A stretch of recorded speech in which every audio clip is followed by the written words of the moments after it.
যেমন বললাম যে আমি রিটায়ারমেন্টে গেছি, আমরা সব অবসরপ্রাপ্ত শিক্ষক। আমি গেছি 11 বছর আগে রিটায়ারমেন্টে। আমি কাউকেই চিনি না, সোজা কথা। আপনারা অনেক ছাত্র আছেন, একসময় আপনার এইরকম ছাত্ররা আমার সবাই পরিচিত ছিল, কিন্তু এখন আমি কাউকে চিনি না। কাজে কে বহিরাগত, কে বর্তমান ছাত্র, এটা আমার পক্ষে চেনা সম্ভব না। আমি দেখিনি, বলতেও পারবো না। এটা যারা অভিযোগ করেছেন, আমাকে যদি কেউ করতো আমি হয়তো বিষয়টা আমলে নিতে পারতাম, কিন্তু আমাকে কেউ এই ধরনের অভিযোগ করেনি। হতে পারে শুরুর পর থেকেই সকাল 9টার পরপরই আমরা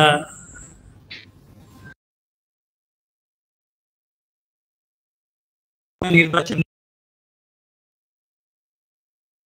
সেখানে আমরা প্রিজাইডিং অফিসার, পোলিং অফিসার এবং পোলিং এজেন্ট তাদের সঙ্গে কথা বলেছি, ভোটারদের সঙ্গে কথা বলেছি এবং ভোট গ্রহণের অবস্থা সম্পর্কে জানার চেষ্টা করেছি। আমরা এ সম্পর্কিত একটা লিখিত রিপোর্ট রেজিস্ট্রার বরাবর প্রেরণ করেছি। আপনাদের বিশেষ কোনো প্রশ্ন যদি থাকে সেটা করতে পারবেন।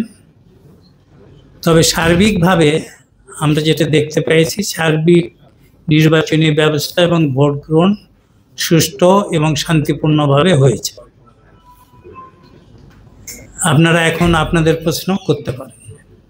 কাছে এই ধরনের অভিযোগটা আমরা পাইনি। আমরা ভোটারদের জিজ্ঞাসা করেছি এবং প্রত্যেক সেন্টারের যারা এজেন্ট, বিভিন্ন দলের এজেন্ট ছিল, তাদেরকে এই প্রশ্নগুলো করেছি। তারা সবাই বলছে না, আমাদের নিজস্ব তারা কোনো অভিযোগ করেনি এবং তারা মনে করে যে ভোট ভালোভাবেই হচ্ছে।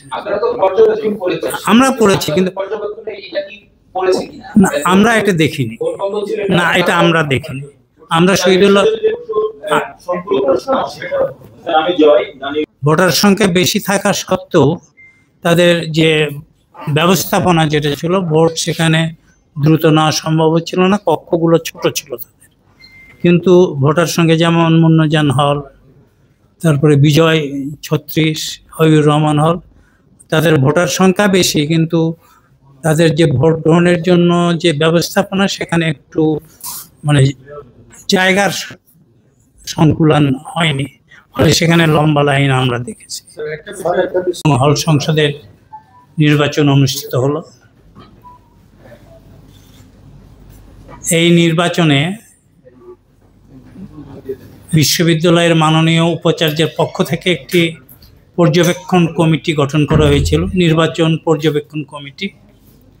আমি প্রফেসর রফিকুল ইসলাম, অবসরপ্রাপ্ত শিক্ষক, অর্থনীতি বিভাগ, রাজশাহী বিশ্ববিদ্যালয়, এই কমিটির সভাপতি ছিলাম। আমার সঙ্গে ছিলেন professor doctor M Nazrul Islam, অবসরপ্রাপ্ত পদার্থবিজ্ঞান বিভাগ, professor doctor Abul Hashem, professor অবসরপ্রাপ্ত ফলিত পদার্থবিজ্ঞান বিভাগ, প্রফেসর ডক্টর নজরুল ইসলাম, উনিও অবসরপ্রাপ্ত প্রফেসর, হিসাব বিজ্ঞান ও তথ্য ব্যবস্থাপনা বিভাগ, প্রফেসর ডক্টর সৈয়দ জাবিদ হোসেন, সাবেক উপাচার্য, খুলনা বিশ্ববিদ্যালয়, আমার ডান পাশে রয়েছেন, প্রফেসর ডক্টর মোহাম্মদ শফিকুল আলম, আমার বাম পাশে রয়েছেন, প্রফেসর অবসরপ্রাপ্ত ভূতত্ত্ব ও খনিবিদ্যা বিভাগ, প্রফেসর ডক্টর বেগম আসমা সিদ্দিকী, উনি আইন বিভাগের অধ্যাপক ছিলেন, প্রফেসর ডক্টর মাহমুদা খাতুন, উনি ইতিহাস বিভাগের অধ্যাপক ছিলেন, অবসরপ্রাপ্ত, এবং অধ্যাপক শাহনাজ ইয়াসমিন, উনি আমি একটু বলি আপনাদের পর্যবেক্ষণ, আমরা পর্যবেক্ষণ করতে গিয়েছি, একসঙ্গে সবগুলো সেন্টারে যেতে পারিনি, একটা সেন্টারে গিয়েছি। আমরা শুরু করেছি ফিজিক্স বিল্ডিং থেকে, সায়েন্স বিল্ডিংগুলো শেষ করেছি, তারপরে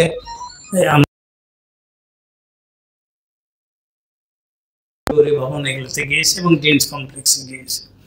এখন যে সময় আমরা এক ভবনে ছিলাম, অন্য ভবনে কি হচ্ছে আমাদের জানার কথা না, কিন্তু আমরা প্রত্যেক সেন্টারে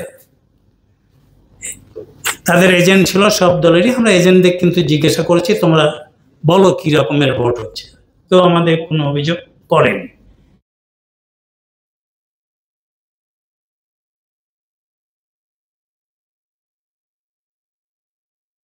ছাত্র শিবির, ছাত্র দল বা অন্য স্বতন্ত্র, তবে একজন আমাকে পরিচয় দিয়েছে স্বতন্ত্র থেকে আসে একজন, আর কেউ পরিচয়ও দেয়নি। তারা কেউ এরকম বলেনি যে এখানে এই ধরনের ঘটনা ঘটেছে, এজেন্টরা কিন্তু বলেনি। আমি এটা 5টার সময় একটা ফেসবুকে যেটা বললেন, আমরা ফেসবুকে আমি দেখেছি, কিন্তু সরাসরি ভাবে কেউ আমাদের কাছে এই ধরনের অভিযোগ করেনি, ফেসবুকে আমিও দেখেছি।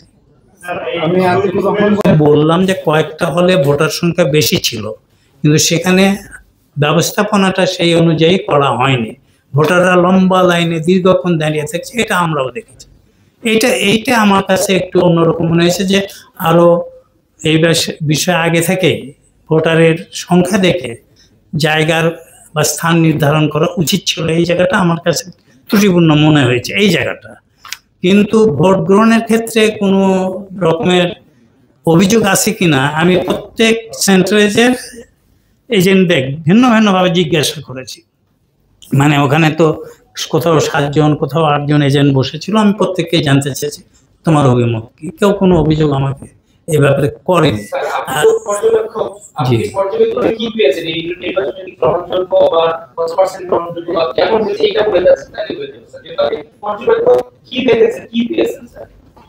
আমরা এই নিজেরা সবগুলো সেন্টার ঘুরে আসার পরে সবাই আমরা 9 জন সদস্য ছিলাম, 9 জন আমরা একসঙ্গে বসেছি এবং আমাদের প্রত্যেকের মতামত নিয়েছি। আমাদের সবার ধারণা আমরা যেটা দেখেছি সেখানে নির্বাচন মানে ভোট গ্রহণের ক্ষেত্রে কোনো অসঙ্গতি আমাদের চোখে পড়েনি। তবে ব্যবস্থাপনার যে ত্রুটির কথা আমি বললাম, এটা আমি তখনও বলেছি। আর অন্যান্য যে বিষয় আমাদের ছেলেদের দাবি ছিল ট্রান্সপারেন্ট ব্যালট বক্স থাকতে হবে, আমার কাছে মনে হয়েছে যে এইটা একটা নেগেটিভ ইম্প্যাক্ট পড়েছে ভোটারদের উপর।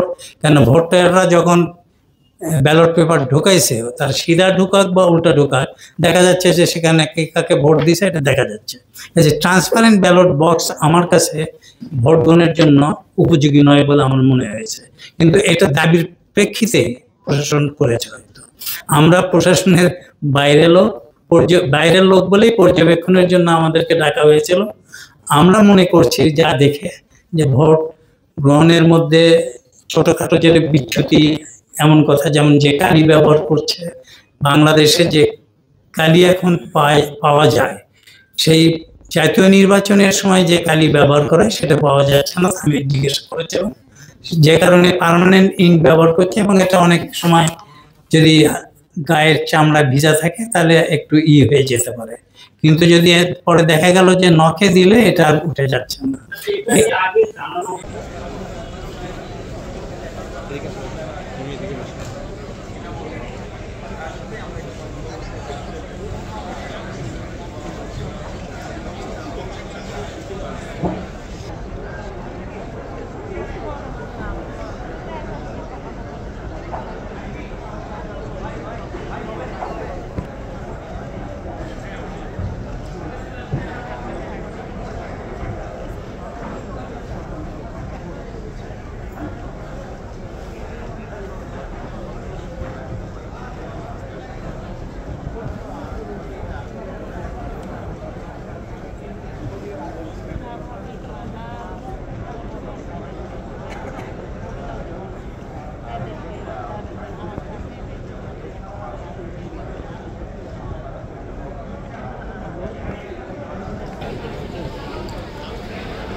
আমরা পরবর্তী হল রহমতুন্নেসা,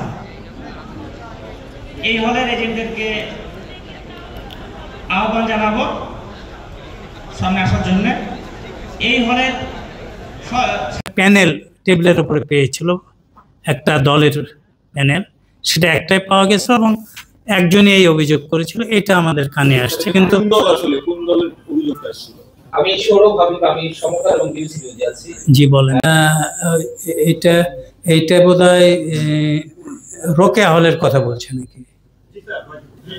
এটা আমাকে রোকেয়া হলের প্রবেশটি বলেছে যে একজন ভোটার তাকে এই অভিযোগ করেছে যে সে ভোট দিতে যায় একটা ছাত্র শিবিরের প্যানেল পেয়েছে, এইটাই সে বলেছে। এবং বলছে যে আমরা আর কারো কাছে শুনিনি এবং অন্য জায়গায় আর এইরকম প্যানেল দেখিনি। এটা প্রভোস্ট নিজেই আমাদেরকে বলেছে। স্যার, আমরা বিকেলে দেখলাম আজকে ছাত্র